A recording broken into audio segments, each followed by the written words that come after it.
ओम गुरुर्ब्रह्मा गुरुर्विष्णु गुरुर्देव महेश्वरः गुरुर्साक्षात् परम ब्रह्म तस्मै श्री गुरुवे नमः। आज की कथा भागवत में देवकी माँ गोद में लेकर के बालक को प्यार करती है। हृदय का प्रेम बाल कृष्ण को अर्पण करती है और बार बार कृष्ण भगवान को देखते हैं। वासुदेव देवकी विचार करते हैं कि अभी मेरा थोड़ा पाप बाकी है, मुझे आज्ञा हुई है जो 11 वर्ष तक ध्यान करो, तब परमानंद को प्राप्त करो। वासुदेव जी को थोड़ी शंका होती है कि बाल कृष्ण को गोकुल कैसे पहुंचाऊंगा, क्योंकि रात के 12 बजे हैं, मूसलाधार वर्षा हो रही है, मेघ गर्जना कर रही है। लेकिन क्या करते हैं, परमात्मा की आदेश तो यही है। टोकरी में गद्दी रख करके और गद्दी के ऊपर बाल कृष्ण को रखा।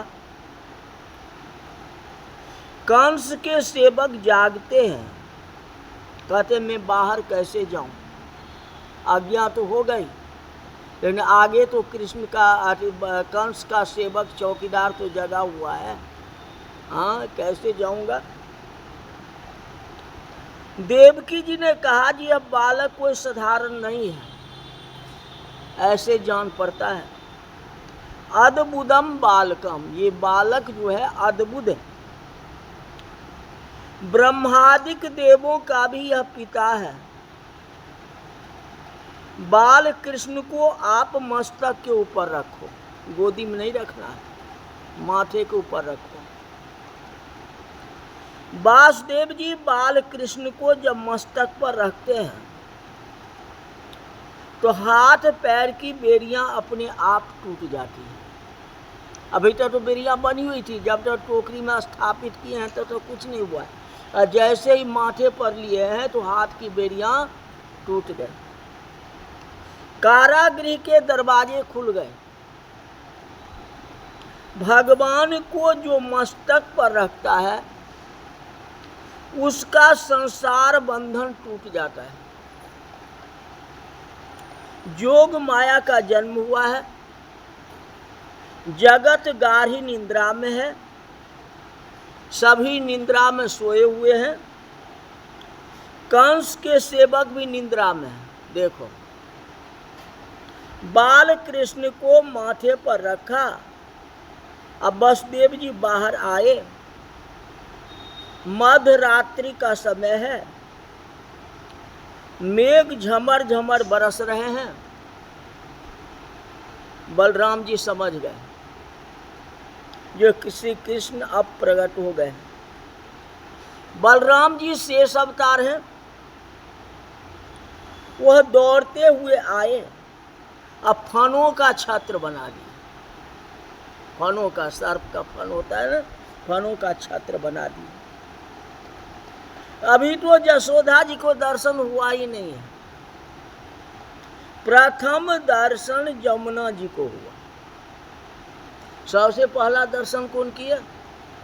बलराम जी, शेषावतार, सर्प रूप धारण करके फन का छत्ता बना दिया। दूसरा दर्शन किसको हो रहा है? जमुना जी को। कहते मेरे मालिक आए। जमुना जी को अतिशय आनंद हुआ, जमुना जी का जल बढ़ने लगा, वासुदेव जी के गले तक जल आ गया। अभी तक तो वासुदेव जी बहुत ठीक थे, हाथ के जंजीर भी टूट गई, चौकीदार भी गहरी निंदा में पड़ा रहा, मेघ वर्षा थी तो वर्षा में सांप का फन हो गया, चाहे कुछ भी हो। अब जो है जमुना जी अपना उछाल दिखा रही है, अब गले तक जल आ गया। अब तो वासुदेव जी असमंजस में पड़ गए, अब मैं क्या करूं, अब तो कोई उपाय नहीं है। वसुदेव जी घबरा गए। बाल कृष्ण लाल समझ गए ये जमुना जी आई है, टोकरी से चरण को बाहर निकाल दिया। बच्चे आपके कंधे पर क्या कर रहे हैं आपको क्या पता, आप तो कंधे पर ले लिए, अब वो आगे देख रहा है, आप सिर उठा के देखोगे तब न। हाँ, ये लीला तो ऊपर हो रही है, सांप का फन है, ये भी वासुदेव जी क्या देखे हैं, उनको क्या पता है, वे तो देख रहे हैं। अगर सिर ऊंचे करेंगे, देखेंगे टेढ़ा होकर के, तो कृष्ण भगवान बाल रूप गिर जाएंगे। हाँ, तो उनको भी तो बचाना है ना, क्योंकि टोकरी में है ना, कोई सहारा तो है नहीं।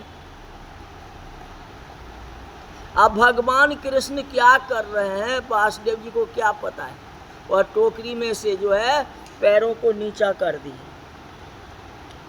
जमुना जी चरण को स्पर्श किए और कमल का फूल चढ़ाया। जमुना जी ने कमल का फूल चढ़ाया और चरण को स्पर्श किए। जमुना जी को अति आनंद हुआ। अति आनंद में जमुना जी स्तब्ध हो गए, चुप हो गए। आकाश में से देव ऋषि दर्शन करते हैं, जमुना जी के चरणों का वंदना करते हैं। धन्य है जमुना, जो प्रथम चरण का दर्शन तुम्हें हुआ। जमुना महारानी जय जयकार करते हैं। अति आनंद में जमुना जी स्तब्ध हो गए कि उन्हें भगवान की चरण की प्राप्ति हो गई। आपको बहुत बड़ा दौलत मिल जाएगा तो आप किसी को कहने के लिए जाओगे, आप चुपचाप घर में रख लोगे, किसी को बताओगे भी नहीं। तो भगवान के अमृत रूपी चरण का पान जमुना जी तो कर लिया, अब ये बात दूसरे को कैसे बताएंगे, बोल ही नहीं रहे, स्तब्ध हो गए। जल धीरे धीरे कम हुआ। वासुदेव जी गोकुल में नंद बाबा के घर गए। जोग माया का वहां जन्म हुआ था। जोग माया का ऐसा आवरण था कि यशोदा जी को भी गाढ़ निंद्रा लग गई, सो गई। कुछ तो हुआ, अब बालक हुआ कि कन्या हुई किसी खबर नहीं है। यशोदा माता को ये बात खबर नहीं है। वासुदेव जी अंदर गए, यशोदा जी गादी पर बाल कृष्ण को रखा। बाल कृष्ण को बार बार देखते हैं, विचार करते हैं, जो मेरा पाप कैसा है जो परमात्मा में दूसरे को दे रहा हूँ। परमात्मा हमारे घर आए थे, हमारी गोदी में आए थे, आज मैं किसी दूसरे को दे रहा हूँ। माया को अपने घर में ले जा रहा हूँ। भगवान की आज्ञा का पालन करने से ही जीवन का कल्याण होता है। जोग माया को लेकर के वसुदेव जी मथुरा में आए हैं। कारागृह में जैसे ही प्रवेश करते हैं फिर हाथ पैर बंध जाती है। इतना काल हाथ खुली हुई थी, जैसे जेल में आए फिर वैसे की वैसे हो गए। सारे दरवाजे बंद हो गए। ब्रह्म संबंध को टिकाना चाहिए। जो ब्रह्म संबंध को नहीं टिका पाता, जो माया के साथ संबंध करता है, उसको हाथ पैर में फिर से हथकड़ी पहननी पड़ती है अपने आप। ब्रह्म संबंध करना बड़ा कठिन नहीं है। ब्रह्म संबंध को टिकाना बड़ा कठिन है। ब्रह्म संबंध तो हो जाएगा, भगवान का दर्शन भी हो जाएगी। आप मंदिर आते हो, भगवान के दर्शन हो गए। अब जिस रूप को आपने दर्शन किया, मंदिर के बाहर जाने के बाद आप भूल जाते हो। फिर जो सामने मिलता है उससे बात करना प्रारंभ कर देते हो। जब तक मंदिर हो तो भगवान की दर्शन, भगवान की मूर्ति आपके सामने है। यहाँ से बाहर गए, कोई मिल गया, उससे बात करना शुरू कर दिए। जो आप तस्वीर देखे भगवान का उसको भूल गए। तो कहते ब्रह्म को टिकाना जो है बहुत बड़ा कठिन है। और इसी बात को चिंतन करते पूरा दिन गुजार दो। अरे मंदिर में कितना अच्छे भगवान थे, बहुत अच्छा सुंदर देखा मैंने। अब उसी को मन में टिका के रखे रहो, कम से कम पूरा दिन तो टिका के रखो, सारे के सारे आपको दुख दर्द दूर हो जाएंगे। लेकिन ये हो ही नहीं पाता, यही तो कमी है ना। जोग माया रोने लगी। जब तक यशोदा जी के पास थी तब तक तो रो ही नहीं, अब देवकी के पास आई तो अब रोने लगी। कंस को खबर मिल गया जो बालक का जन्म हुआ है। कंस दौड़ता दौड़ता आया, उसने बराबर देखा भी नहीं कि ये कन्या है या पुत्र, क्योंकि उसको मन में तो लगा था जो 8वां पुत्र मुझे मारेगा। तो नंबर 8वां है ना, तो अब पुत्र का जन्म हुआ है कि पुत्री का जन्म हुआ है कोई मतलब नहीं है। सीधा आया, हाथ से पकड़ लिया, नो देवकी से पूछा और नो वसुदेव से। कन्या को मारने के लिए जाता है। बताओ, माया को कौन पकड़ सकता है? माया को कोई पकड़ नहीं सकता है। जैसे कंस ने हाथ में पकड़ा तो हाथ से माया उछल गई, भाग गई। कंस के मस्तक पर जोर से लात मारी, क्योंकि पकड़े हुए थे ना। पकड़ा तो होगा दोनों हाथ से ही ना, दोनों हाथ से कांख को पकड़ा होगा। हाँ, और देखने के बाद तो उसको मारेगा। ये तो नहीं है लंबाई में, चौड़ाई में उसने पकड़ा, इस तरह से पकड़ा। तो लात तो है छाती के ऊपर है ना, तो छाती पर नहीं लग के माथे पर लगा। माया की लात कहाँ लगी? माथे पर। और माथ पर लगते ही अष्टभुजा मात बन गई, 8 भुजा वाली बन गई। वह माया अष्टभुजी बन गई। वह भद्रकाली माँ थी। जयंती जय मंगला काली, भद्रकाली कपाली।